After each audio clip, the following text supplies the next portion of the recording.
అనగనగా తాళ్లపాలెం అనే గ్రామంలో చంద్రయ్య అనే ఒక వ్యాపారి ఉండేవాడు. అతను తన వ్యాపారం నిమిత్తం పలు ప్రాంతాలు సందర్శిస్తూ ఉండేవాడు. స్వతహాగా మంచివాడైన చంద్రయ్య తన ప్రయాణంలో ఎవరైనా కష్టాల్లో ఉన్నవారు ఎదురుపడితే తనకి చేతనైన సహాయం చేసి ముందుకు సాగిపోయేవాడు. అలా ఒకనాడు చంద్రయ్య వడ్డేశ్వరం అనే ఒక గ్రామంలోని సత్రం వద్దకు చేరుకుంటాడు. అయ్యా, నేను చాలా దూరం నుంచి ప్రయాణం చేస్తూ వచ్చాను. ఈ రాత్రికిక్కడ ఏదైనా వసతి దొరుకుతుందా? అయ్యో, అతిథిదేవో భవ అన్నారు పెద్దలు. అదే సిద్ధాంతాన్ని నమ్ముకుని జీవిస్తున్నాం మేము. మీలాంటి వారికి ఆతిథ్యం కల్పించడంలోనే మాకు ఆనందం ఉంది. తప్పకుండా మీరు ఇక్కడ విశ్రాంతి తీసుకుని వెళ్లవచ్చు. ధన్యవాదాలయ్యా. ఇప్పటికే చాలా పొద్దుపోయింది. ఇక మిగతా సంగతులు రేపుదయం మాట్లాడుకుందామా అని చంద్రయ్య ఆ రోజు రాత్రికి అక్కడే నిద్రిస్తాడు. ఇక మరుసటి రోజు ఉదయమే లేచి అక్కడి నుండి బయలుదేరటానికి సిద్ధపడతాడు. ఇంతలో ఆ సత్రం నిర్వాహకుడు అతని వద్దకు వచ్చి ఇలా అంటాడు. బాబూ, రాత్రి మీకు బాగా నిద్రపట్టింది అనుకుంటున్నాను. అవునండి, కానీ నిన్న మీ ఊళ్ళోకి అడుగుపెట్టినప్పటి నుండి మీ ఊరి పరిస్థితులు చూసి నా మదిలో ఒక సందేహం మెదులుతూనే ఉంది. అదే ఆలోచిస్తూ రాత్రి నిద్రపోయాను. మిమ్మల్ని అంతగా కలవరపెడుతున్న ఆ సందేహం ఏమిటో నేను తెలుసుకోవచ్చా? చెబుతానండి. నిన్న నేను మీ వద్దకు వస్తుంటే మీ ఊళ్ళో ఒక విచిత్రం గమనించాను. మీ ఊరి బయట రకరకాల పంట పొలాలున్నాయి, కాని వాటిలో చుక్క నీరు కూడా లేకుండా నేల నెర్రలు పట్టి పైర్లెండిపోతున్నాయి. కాని వాటిని ఆనుకుని ఉన్న చెరువు నిండా నీరుంది. అది గమనిస్తూ ముందుకు వచ్చిన నాకు మరో విచిత్రం కనపడింది. అక్కడ ఉన్న ఒక పెద్ద తోపులో చింతామామిడి మొదలైన చెట్లకు పాదులు తవ్వి కొందరు మనుషులు నీరు పెడుతున్నారు. అసలు ఏంటి విచిత్రం? ఈ ఊరి వాళ్లకు మతుల్లేవా, లేక నేను చూసింది భ్రమా? లేదు లేదు, మీరు చూసింది నిజమే బాబు. దాని వెనుక ఒక పెద్ద కథ ఉంది. మీకు దీనికి సరైన సమాధానం కావాలి అంటే మీరు వెంటనే వెళ్ళి మా ఊరిలో ఉన్న సత్తయ్య అనే రైతుని కలవండి. అతన్ని అందరూ సత్తిపండు అంటారు. ఆయనే మీ ప్రశ్నలన్నిటికీ సమాధానం చెప్పగలడు అని అంటాడు ఆ సత్రం యజమాని. దాంతో ఆ ఊరి పరిస్థితులపై మరింత ఆసక్తి కలిగిన చంద్రయ్య వెంటనే అక్కడ్నుండి బయలుదేరి ఆ సత్రానికి ఆనుకుని ఉన్న పొలాలలో ఒక తలపాగా పెట్టుకుని పనిచేసుకుంటున్న ముసలి రైతు సత్తయ్యను కలిసి అతనితో ఇలా అంటాడు చంద్రయ్య. తాత, నేను ఈ ఊరికి కొత్త. వ్యాపార నిమిత్తం ఇటుగా వెళ్తున్నాను. నా పేరు చంద్రయ్య. ఈ పక్కనే ఉన్న తాళ్లపాలెం నుండి వచ్చాను. మీ ఊరు దాటుతుంటే నాకు మీరు చేసే పని చాలా విచిత్రంగా అనిపిస్తోంది. దాని గురించి తెలుసుకుందామని వచ్చాను అని ఆ గ్రామంలోని పరిస్థితులపై తనకు ఉన్న అన్ని సందేహాలను సత్తయ్యకు వివరిస్తాడు చంద్రయ్య. ఇక అంతా విన్న సత్తయ్య ఇలా అంటాడు. నా పేరు సత్తిపండు. మేమందరం ఇక్కడ రైతులు అయ్యా. ఇక్కడ నువ్వు చూసేది భ్రమ మాత్రం కాదు, అంతా నిజమే అని అంటాడు చాలా నిరుత్సాహంగా సత్తయ్య. అప్పుడు చంద్రయ్య ఉండబట్టలేక సత్తయ్యతో ఇలా అంటాడు. అదేంటి, ఒక పక్క పంట పొలాలకు నీరు చాలక ఎండిపోతుంటే ఇంకో పక్క మహావృక్షాలకు నీరు పెడుతున్నారేంటి? అసలు ఈ చెరువులో అంత నీరుండగా పొలాలు ఎండిపోవలసిన కర్మేం పట్టింది? పైగా మీరు రైతులు అంటున్నారు. రైతుకి పంటే ప్రాణం కదా అని అడుగుతాడు కొంచెం గట్టిగా చంద్రయ్య. ఆ మాటలు విన్న సత్తయ్య, అవును బాబు, రైతుకి పంటే ప్రాణం. కాని అసలు ఆ ప్రాణం ఉంటే కదా పంటైనా పండించేది. అయినా నువ్వు ఈ ఊరికి కొత్త, నీకిక్కడ సంగతులు పూర్తిగా తెలియకలా మాట్లాడుతున్నావు బాబు. ఇక నీ దారి నువ్వు చూసుకునేళ్ళు. నీది ఉడుకు రక్తం, అందుకే అలా మాట్లాడుతున్నావు. అసలు సంగతి తెలిస్తే నువ్వలా మాట్లాడవు బాబు. అదేంటి తాత అంత మాట అంటున్నావు? మన ఊరు పక్క ఊరు ఏంటి? ఇదంతా మందే. మన అందరం మనుషులమే. అయినా ఈ పొలాలు అలా ఎండిపోతుంటే నేను నీలా ఊరికే ఉండలేను. నువ్వు ఎలా అనుకున్నా పర్వాలేదు. ఈ పొలాలు నీటితో తడిసి పచ్చగా ఉండాలి. దానికోసం నన్ను ఏం చేయమన్నా చేస్తాను. సరే మనవడా, నేను ఎంత చెప్పినా వింటం లేదు కదా. అయితే విను, మా కష్టాలు చెప్తాను. ఆ చెరువులో నీరు నిండా ఉన్నా అవి మా పొలాల్లోకి రావు బాబు. ఎందుకంటే ఆ చెరువు ఈ ఊరు జమీందారుది. ఇక ఈ ఎండిపోయిన పొలాలు మాత్రమే మావైతే ఆ చింత చెట్టు, మామిడి చెట్టు కూడా జమీందారువే. వర్షం కురిస్తే కాని మా పొలాల్లోకి నీళ్లు రావు, పంటలు పండవు. ఎందుకంటే ఆ చెరువులో నీరు మా జమీందారీకెవ్వరినీ వాడుకోనివ్వడు అంటాడు సత్తయ్య. ఆ మాటలకు చంద్రయ్య ఒళ్ళు మండిపోతుంది. అదేంటి, మీరు ఒట్టి వెరిబాగులవాడల్లో ఉన్నారు? ఆ చెరువు జమీందారుదైతే అందులో ఉన్న నీరు అతని తాత పంపిస్తున్నాడా? ఈ ఊరి చెరువు నీరుపై ఈ ఊళ్ళో ఉన్న వారందరికీ హక్కుంటుంది. ఇది ప్రకృతి ప్రసాదం. మీరు మరీ అమాయకుల్లా ఉన్నారు. అందుకే అతను మీతో అలా ఆటలాడుతున్నాడు. అలా అనలేం బాబు. ఎందుకంటే ఈ జమీందారు గారి తాత చాలా మంచివాడు, మహాదాత. ఆయన ఉన్నప్పుడు మా పొలాలు తడిసినాకనే తన పొలాలకు నీరు పెట్టుకునేవాడు. ఒక్కొక్కసారి పాపం తన పొలాలు ఎండిపోయినా సూత్తో ఊరుకుండేవాడు. ఆయన పేరు రావు బహదూర్ బాబు.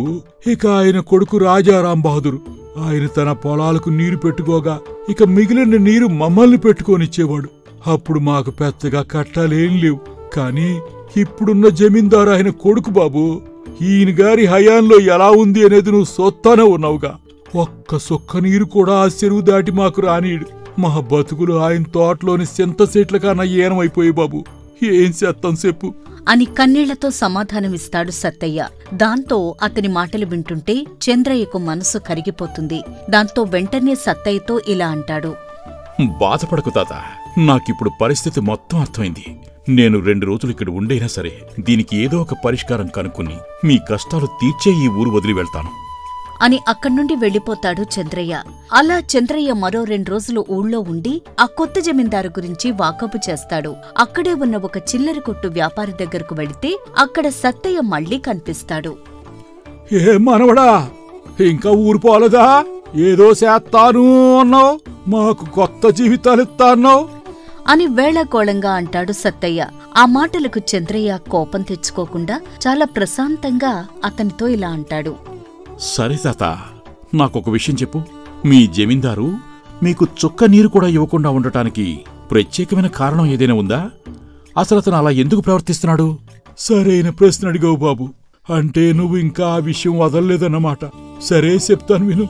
అసలు ఆ జమీందారి ప్రవర్తనకి ప్రత్యేకమైన కారణం ఏట్లేదు బాబు. ఇది పూర్తిగా అతనికి ఇంగిత జ్ఞానం లేకపోవడమే. అతని మూర్ఖపు చాదస్తం వల్ల అతను అలా ప్రవర్తిస్తున్నాడంతే. అంతకు మించి ఏముంటది? ఆ మాటలు విన్న చంద్రయ్య నయానో భయానో జమీందారు వైఖరి మార్చి ఊళ్ళో వాళ్లకు ఉపకారం చేయవచ్చునని అనుకుంటాడు. సరే తాత, నేను రేపు మళ్ళీ కలుస్తాను. సరే మనోడా, నువ్వు జాగ్రత్త. మాకోసం నువ్వు ఆ జమీందారు కోపం తెప్పించి నీ ప్రాణాల మీదకి తెచ్చుకోకు బాబు. ఇక ఆ ఊరి జమీందారు జగపతి ఆ చెరువులో నీటిని ఎవరైనా వాడుకుంటున్నారేమోనన్న అనుమానం వచ్చి తన నౌకర్తో ఇలా అంటాడు. ఏరా రంగడు, రోజు మన చెరువు వద్దకు వెళ్ళి మన చెరువులో నీరు ఎవరూ వాడుకోకుండా చూడమని చెప్పాను కదా. అయ్యా, మీరు చెప్పిన పని చేయకుండా నేను ఏ రోజైనా ఉన్నానయ్యా? రోజు ఉదయం సాయంత్రం నేను చెరువు వద్దకెళ్ళి అందులో ఒక్క సుక్క నీరు కూడా తగ్గకుండా అంతా మన తోటలో చెట్లకెళ్ళేటట్టు చూస్తున్నానయ్యా. మంచిది మంచిది. నాకెందుకో గాని పచ్చగా కడకడలాడుతున్న మన పొలాలు ఒక పక్క, ఇక ఎండిపోతున్న రైతుల పొలాలు మరో పక్క చూస్తుంటే ఏదో తెలియని ఆనందం కలుగుతోందిరా. అయ్యా, దీన్నే రాక్షసానందం అంటారయ్యా. అది మీకు మాత్రమే సాధ్యం. ఏంట్రా, ఏం మాట్లాడుతున్నావు? చనువిచ్చాను కదా అని ఏది పడితేది మాట్లాడితే నీ పరిస్థితి కూడా ఎండిపోయిన పొలంలాగే తయారవుతుంది. జాగ్రత్త. అయ్యా, క్షమించండి అయ్యా, ఏదో పొరపాటున నోరు జరిసాను. సరే సరే, ఇక ఈ రోజు నాకు ఎలాగో పెద్దగా పని లేదు. నేను కూడా తోట వద్దకు వస్తాను, పద. సరేనయ్యా, పదండి వెళ్దాం. అలా ఆ ఇద్దరూ కలిసి ఆ చెరువు గట్టుకు వెళతారు. ఇంతలో అక్కడ చంద్రయ్య తన పథకం ప్రకారం కాషాయ వస్త్రాలు, గడ్డాలు, మీసాలు, మెడలో రుద్రాక్షలు ధరించి మొలలోతు నీటిలో నిలబడి చెంబుతో చెరువులో నీరు ముంచి తీసి పరీక్షించి తిరిగి ఒలకపోస్తూ కనిపిస్తాడు. అతను చేస్తున్న పని చూసిన జమీందారు ఆశ్చర్యపోతాడు. ఏరా రంగడు, ఎవరతను? మన చెరువులో నీళ్లు తీసుకున్నాడు, మళ్ళీ అందులోనే వంచేస్తున్నాడేంటి? అయ్యా, ఇతనెవరో సన్యాసిలాగా ఉన్నాడయ్యా. ఈ ఊరోడైతే కాదు, ఏదో పక్కూరు నుండి వచ్చినట్టున్నాడు అని అంటాడు రంగడు. అయితే ఎంతసేపటికి చంద్రయ్య నీరు తీసి చూసి ఒలకపోయటం మానకపోయేసరికి జమీందారుకి కుతూహలం కలిగి చంద్రయ్యను సమీపించి కొంచెం పరిహాసంగా ఇలా అంటాడు. ఏయ్ సన్యాసి, ఏమిటి ఆ నీళ్లల్లో దేవులాడుకుంటున్నావు? ఏం పారేసుకున్నావేంటందులో అని అడుగుతాడు. ఆ మాటలు విన్న సన్యాసి చిరునవ్వుతో ఇలా అంటాడు. అవును బాబు, నాకు ఒక చెంబుడు కొత్త నీరు కావాలి. అయితే ఈ చెరువులో అంతా పాత నీరే ఉంది. అందుకే కొత్త నీటి కోసం ఆ లోకం నుంచి దిగివచ్చాను. నా శ్రమ మొత్తం వృధా అయిపోయేటట్టుగా ఉంది. ఎందుకంటే ఆకాశంలో వేళ్లాడుతున్న ఒక పాపిని ఈ చెరువులోని కొత్త నీటితో స్వర్గానికి పంపించాల్సింది. దానికోసమే నేను ఈ ఊరికి వచ్చాను. ఇక ఎలాగూ ఇక్కడ నాకు కొత్త నీరు దొరికేటట్టుగా లేదు. నేను వస్తాను అంటూ సన్యాసి రూపంలో ఉన్న చంద్రయ్య వెళ్ళిపోబోతాడు. దాంతో జమీందారుకి కుతూహలంతో పాటు కంగారు కూడా పెరుగుతుంది. సన్యాసిని వెళ్ళిపోనీయకుండా ఆపి ఇలా అంటాడు. అయ్యా, అసలు మీరు ఏం మాట్లాడుతున్నారు? ఆకాశంలో పాపి వేళ్లాడ్డమేంటి? ఈ కొత్త నీరేంటి? ఆ పాపికి ఈ చెరువుకి ఏమిటి సంబంధం? మీరు ఆలోకం నుంచి నడిచి రావడమేంటి? అసలు మీరెవరు? ఎక్కడి నుండి వచ్చారు?